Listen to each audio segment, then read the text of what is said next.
Hi hello guys, welcome back to my channel. ಹೇಗಿದ್ದೀರಾ? ಎಲ್ಲರೂ ಚೆನ್ನಾಗಿದ್ದೀರಾ?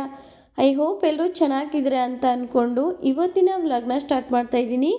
ಅಂದರೆ ಇದು ನಿನ್ನೆ ಬುಧವಾರದ ವ್ಲಾಗ್ ಆಗಿರುತ್ತೆ. ಹಾಗೆ ಯಾರೆಲ್ಲ ನನ್ನ ಚಾನಲ್ಗೆ ಸಬ್ಸ್ಕ್ರೈಬ್ ಮಾಡ್ದಲೇ ನೋಡ್ತಾ ಇದ್ದೀರಾ, ಗೀತಾ ಕನ್ನಡ ವ್ಲಾಗ್ ಚಾನಲ್ಗೆ ಸಬ್ಸ್ಕ್ರೈಬ್ ಮಾಡ್ಕೊಳ್ಳಿ. ಪಕ್ಕದಲ್ಲಿರೋ ಬೆಲ್ಲೈಕನ್ನ ಕ್ಲಿಕ್ ಮಾಡಿ. ಹಾಗೆ ನಾನು ಹಾಕುವಂತಹ ವಿಡಿಯೋ ಫಸ್ಟ್ ನಿಮಗೆ ನೋಟಿಫಿಕೇಷನ್ ಆಗುತ್ತೆ. ಹಾಗೆ ನನ್ನ ವಿಡಿಯೋನ ನಿಮ್ಮ ಫ್ರೆಂಡ್ ಫ್ಯಾಮಿಲಿಗೆಲ್ಲ ಶೇರ್ ಮಾಡಿ ಸಪೋರ್ಟ್ ಮಾಡಿ ಅಂತ ಹೇಳ್ತಾ ಇವತ್ತಿನ ವ್ಲಾಗ್ ಯಾವ ರೀತಿ ಇರುತ್ತೆ ಅಂತ ನೋಡೋಣ ಬನ್ನಿ. ಹಾಗೆ ನಾನಿವತ್ತು ಬೆಳಗ್ಗೆ ಬೇಗನೆ ಎದ್ದಿದ್ದರಿಂದ ಮನೆಯಲ್ಲಿ ಪೂಜೆ ಎಲ್ಲ ಮುಗಿಸ್ಕೊಂಡು ತಿಂಡಿನೂ ಕೂಡ ರೆಡಿ ಮಾಡಿದ್ದೆ. ಯಾಕಂದರೆ ಅಮ್ಮ ಹಾಗೆ ತಮ್ಮನೂ ಕೂಡ ಬಂದಿದ್ದಾರೆ. ಹಾಗಾಗಿ ನಾನು ಸ್ವಲ್ಪ ಮಕ್ಕಳಿಗೆಲ್ಲ ಸ್ಕೂಲಿಗೆ ರೆಡಿ ಮಾಡಬೇಕಲ್ಲ ಅಂತ ಹೇಳಿ ಬೆಳಗ್ಗೆ ಬೇಗನೆ ಎದ್ದು ಪೂಜೆ ಮುಗಿಸ್ಕೊಂಡು ತಿಂಡಿನೂ ಕೂಡ ರೆಡಿ ಮಾಡಿದ್ದೀನಿ. ಬನ್ನಿ ಇವಾಗ ತಿಂಡಿ ಏನು ಮಾಡಿದ್ದೀನಿ ಅಂತ ನೋಡೋಣ. ನಾನು ಪೂಜೆ ಮಾಡ್ತಾನೆ ಇವತ್ತು ತಿಂಡಿಗೆ ಪಲಾವ್ ಮಾಡಿದ್ದೆ. ನೋಡ್ತಾ ಇರ್ಬೋದು, ಪಲಾವು ಕೂಡ ರೆಡಿ ಆಗಿದೆ. ಇವಾಗ ಅವರೆಕಾಯಿ ಸೀಸನ್ ಇರೋದ್ರಿಂದ ನಾನು ಅವರೆಕಾಳನ್ನ ಹಾಕ್ಬಿಟ್ಟು ಪಲಾವ್ನ ಮಾಡಿದ್ದೀನಿ. ಪಲಾವ್ ಅಂತೂ ತುಂಬಾ ಚೆನ್ನಾಗಾಗಿದೆ ಅಂತಲೇ ಹೇಳ್ಬೋದು. ನಮ್ಮನೇಲಿ ಅವರೆಕಾಳು ಹಾಕಿ ಮಾಡೋದ್ರಿಂದ ಎಲ್ರಿಗೂ ತುಂಬಾ ಇಷ್ಟ. ಈ ಟೈಮಲ್ಲಂತೂ ತುಂಬಾ ಇಷ್ಟ ಅಂತಲೇ ಹೇಳ್ಬೋದು. ಬೇಗ ತಿಂಡಿ ತಿನ್ಬಾರ ಚಿರ.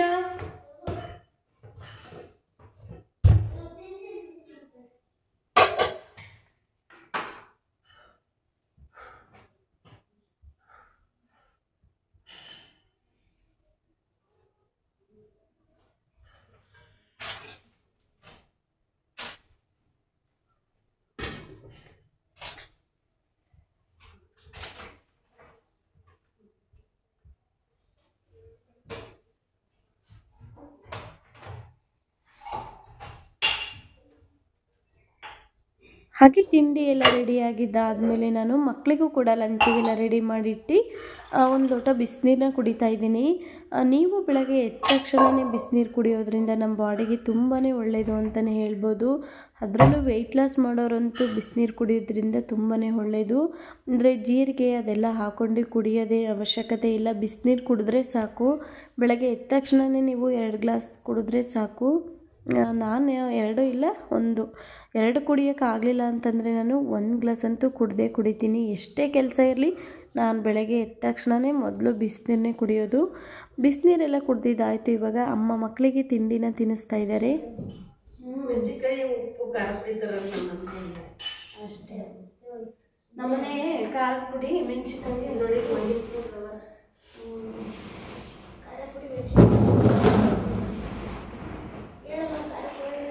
ಮೆಣಸಿನ್ಕಾಯಿ ಉಪ್ಪು ಏನು ತರಲ್ಲ ಅಂತ ಹೇಳೋದು.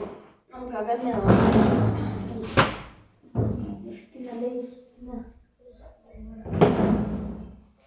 ಆ ಕ್ರೀಮ್ನ ಏನು ಎಲ್ಲಿಗೆ ಇಟ್ಕೊಂತಿದೀಯ ಅಂತ ಗೊತ್ತಾಗ್ತಾ ಇಲ್ಲ ನನಗೆ.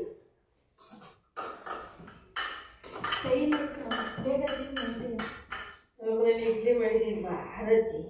ನಮ್ಮಲ್ಲೇ ಆಪತ್ರೆ ಐತಿ, ತೋರಿಸ್ತೀವಿ ಬೇರೆ ಮಾತು ಕೇಳಕ್ಕೆ ತುಂಬ ಉಳ್ಕೊಳ್ಳಜ್ಜಿ. ಇವತ್ತು ಒಂದಿದ್ದ ನಮ್ಮ ಅಪ್ಪ ಹೇಳ್ತೇಲ್ವೇನೆ ಅಜ್ಜಿ ಅಂತಾರವ. ಒಬ್ಬರಿಗೂ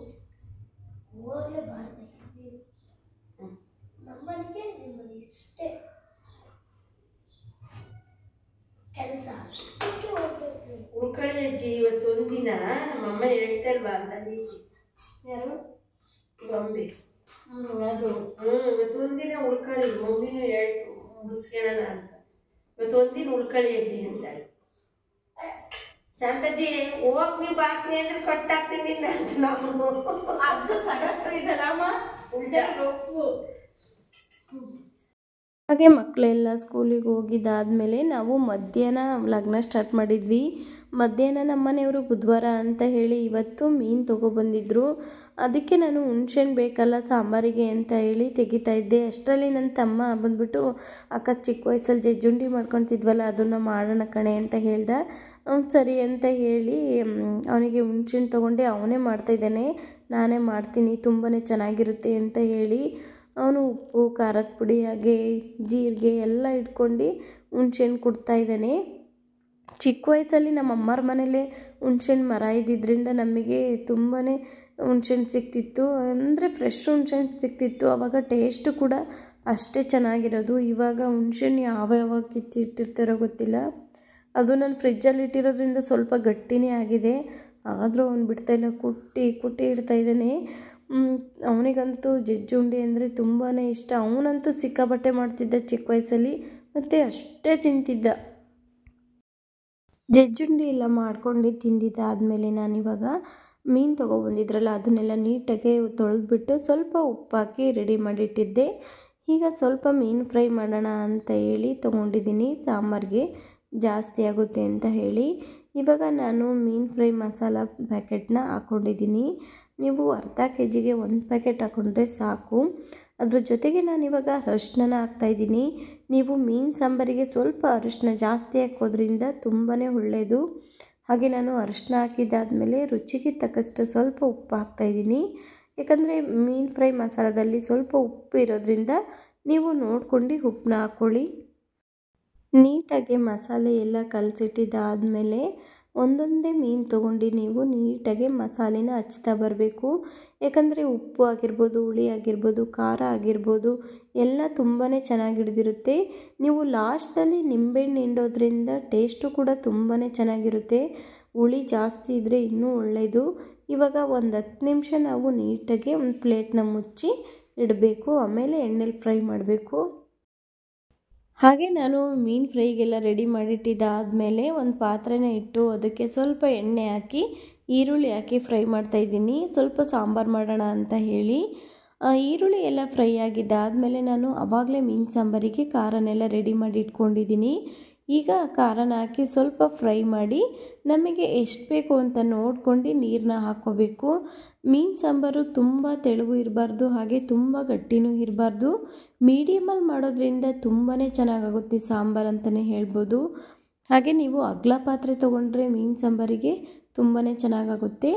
ಇವಾಗ ನಿಮಗೆ ರುಚಿಗೆ ಎಷ್ಟು ಬೇಕು ಅಂತ ನೋಡ್ಕೊಂಡು ಉಪ್ಪನ್ನ ಹಾಕ್ಕೊಳ್ಳಿ. ಉಪ್ಪೆಲ್ಲ ಹಾಕಿದ್ದಾದಮೇಲೆ ಒಂದು 5 ನಿಮಿಷ ಕುದಿಸ್ಬಿಟ್ಟು ಸಾಂಬಾರನ್ನ ಒಂದೊಂದೇ ಮೀನು ತೊಗೊಂಡು ನೀಟಾಗಿ ಅದರೊಳಗಡೆ ಇಡಬೇಕು.